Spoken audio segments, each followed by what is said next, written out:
I come to this interview not having really any kind of degree or anything. I'm just coming because I love the regular things of life that I think Middle America likes. Home, family, freedom, and I just want to encourage other women. It's okay to pursue those things. It's a good thing to pursue those things. I was raised in Lancaster, Pennsylvania on a farm. I was the oldest of 4 children. Boys helped a lot on the farm with my dad. Us girls helped my mom with canning and cleaning and all that kind of stuff. My dad and his brothers and brothers-in-law would go every fall deer hunting. And the big deal for us kids was when the day we knew he was coming home, when we'd get off the bus, would we see a deer hanging out in the tree in front of the house or not? I had really wonderful parents, wonderful siblings, and we had a great sense of humor in our home. We enjoyed being with one another, and that's the same thing I want to do in our home. Cindy Gregory was raised on the core values that raised our country: faith, family, and freedom. Growing up in a home filled with warmth and laughter, Cindy knew she wanted her own family to share those same values. Her strong faith and relationship with God has been the bedrock for the way she lives her life and raises a family. And so together, with her husband Joe, the Gregory home was built on love, kindness, and most of all, respect. But for Cindy, it all began when she met Joe, her true partner for the road ahead. I was older when I met Joe. And so we had a nice evening, a nice dinner, and Joe and I hit it off immediately as far as real easy conversation together. Yeah. And do you want to add so more? much so that I asked you out the next night and she shot me down. But I understand that, you know, the best things in life you have to pursue a little bit. So I knew to pursue something as good as Cindy. So I appreciate all of your friends that convinced you that I was such a great person. You really are such a great person. Got married in 11 months from meeting, and it's been an amazing life ever since. 21 years. Mm-hmm.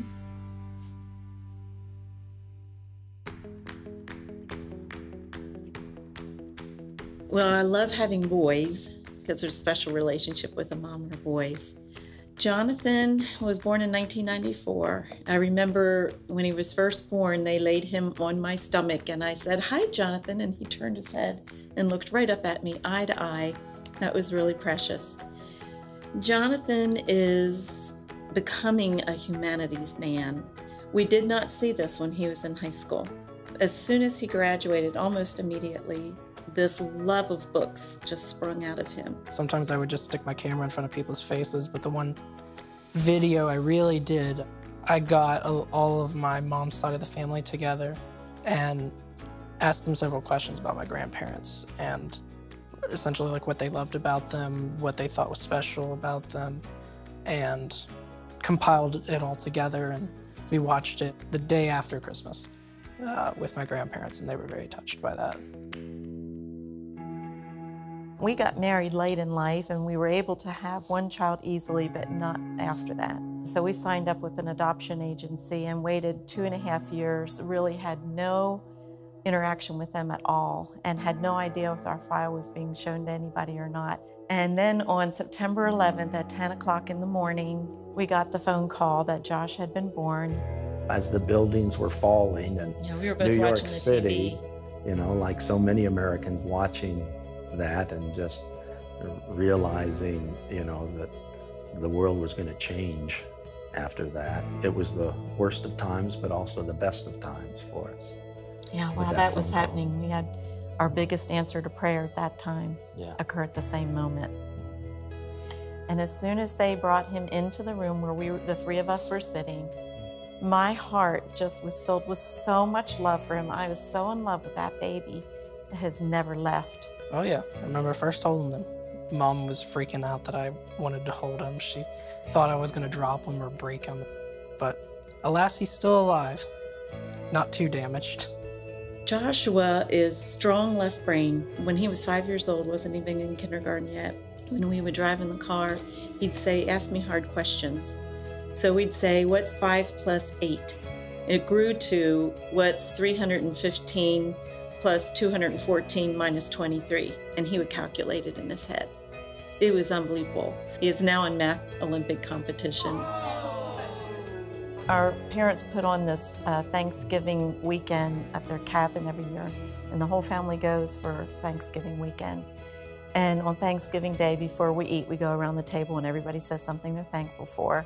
And when it came to Josh, he said, "I'm so glad I've been adopted so that you are my family and that I could come and spend these weekends with you."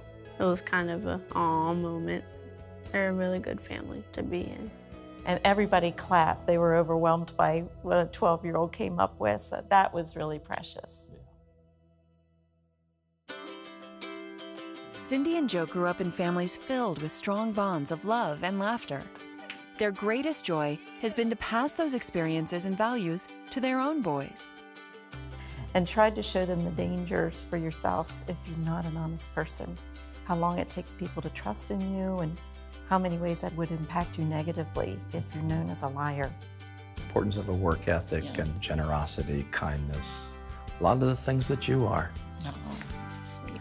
She's very caring. She loves to know what's going on in a good way. Very strong Christian woman. I try to be like her. Loving, caring, compassionate, giving. I think that kids brought up in a good, solid Christian home have a higher tendency to have healthy families themselves, have healthy businesses, and conduct themselves in an honest, truthful manner, and would lend itself to a better country if all families followed that. I think we'd have a better country. It, you know, sometimes brings you to tears to see your kids walking in faith and establishing their own track record of faith. I feel that God is the creator, just like the Bible describes. I think that everything the Bible says is the truth, and I want their lives to thrive like mine has thrived with him. It keeps me grounded, you know, you always have to kind of focus on what's morally true or not. It's really important. I try and be like Jesus and try and be like my parents. You know, essentially when you get down to it, it's a love for your fellow man, to want the same freedoms for them that you enjoy, or you want that for others like you would want it for yourself. So my sense of it is that the NRA believes that as well.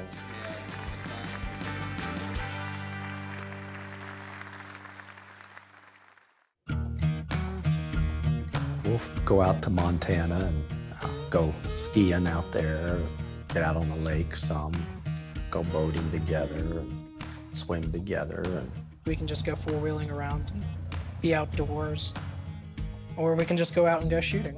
I mean, there's so many things just to do right there. I'm thinking about taking them for spring turkey season this year. The property is gorgeous, and the area where we have the clays set up is very nice. It's a nice situation, and you're way far away from everyone, so it's just a fun place to go and shoot. It's a release. It's fun. I mean, it's fun to just stand out there and see it flying by, and as soon as you fire, see the clay bird explode into a million pieces. Yeah, I thought it was pretty fun shooting the targets. Feels like you've made an accomplishment. I'm very much a novice, very much a novice. I can still shoot. I guess it remains to be seen whether I'll look fabulous while I'm shooting or not. I definitely need practice, but it's a lot of fun. Well, I think it certainly teaches them an appreciation for wildlife, for the outdoors, teaches respect for firearms and our firearm freedom. I do think it's very important for the guys to learn how to protect themselves and be very comfortable with a gun. Charter members of the NRA Golden Ring of Freedom, Cindy and Joe are leading examples of advocacy, donating an abundance of time and resources. Beyond their support of the Second Amendment, the Gregory family sees the NRA as an organization that echoes their own family's core American values. He got involved in the 1990s, and it grew fast as he became friends with the leadership of the NRA. And I have always known of Wayne LaPierre and the NRA, and I've always admired what they stood for. And so it was very easy to get to know them and be a part of the organization, and then got more involved with Susan LaPierre. And so we've gotten to meet with them and be with them on a handful of occasions and had a precious relationship. There's a peace about that, knowing that they're there. If things aren't going right in our nation, there was a voice out there that was going to stand up and not be afraid to say, wait a minute, something's not right about this. The NRA does that and recognizes that and understands that. Just like they're doing that with women, they're doing that with kids as well, through the Eddie Eagle program and through several other programs. I didn't even realize how much they were doing behind the scenes. They're fighting for us. And you really understand the connection between our Bill of Rights and our individual freedoms and how important they are to all Americans and how important they are really to the whole world. Cindy and Joe's unwavering support of the NRA has earned them both custom-made gold jackets upon their induction into the Golden Ring of Freedom.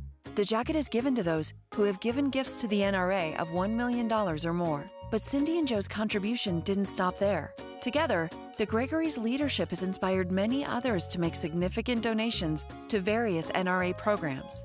Oh, it's really awesome. It symbolizes standing behind an awesome organization who is the buffer between us and those who may not recognize that we love the Constitution, we love the Second Amendment, and we want to continue to stand up for those rights. Behind any success I could claim would be the wisdom and talent of my wife, who's just such a great counselor to me and such a great inspiration to me, and someone who takes care of so many things that I could never take care of. And so we're a team, and that's important, and you do such a great job of that. Thank you. So I think that deserves a kiss. Mm-hmm. Mm-hmm. Armed and fabulous. Armed and fabulous.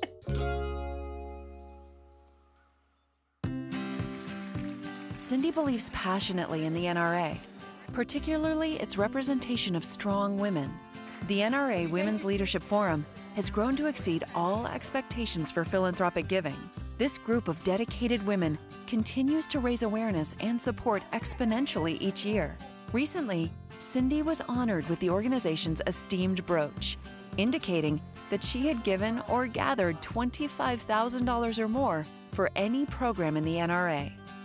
That was such a surprise. It is so beautiful, so beautiful. I was just shocked. It was a great honor to receive that. Because I'm not a shooter and a person who competes, I just felt especially honored that a group like that would want to recognize me. I have to say that the first time I went to the ladies' luncheon at the convention, I thought I was going to a luncheon with a bunch of women who were the wives of men who are big hunters. And I was very wrong. I have to laugh about it. I was with women who were competitively shooting, but it was pretty amazing to see how many women are out there, avid hunters and shooters, and they tell you their stories there at the luncheons. And it's overwhelming to me.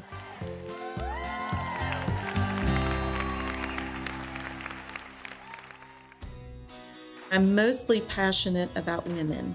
I feel led to help women in any way I can. So all those things that we've talked about of allowing people to thrive, if I sense that there's an area in their life where they're stuck, then I want to allow truth to come into their life to get them unstuck so that they can thrive.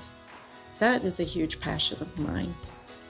It's almost emotional to see that the things that you talk about in your living room, they've all been talking about in their living rooms, and they feel exactly the same way. We've loved our country. We're behind the Constitution, and you realize there's a lot more people who believe like you do than when you're home by yourself.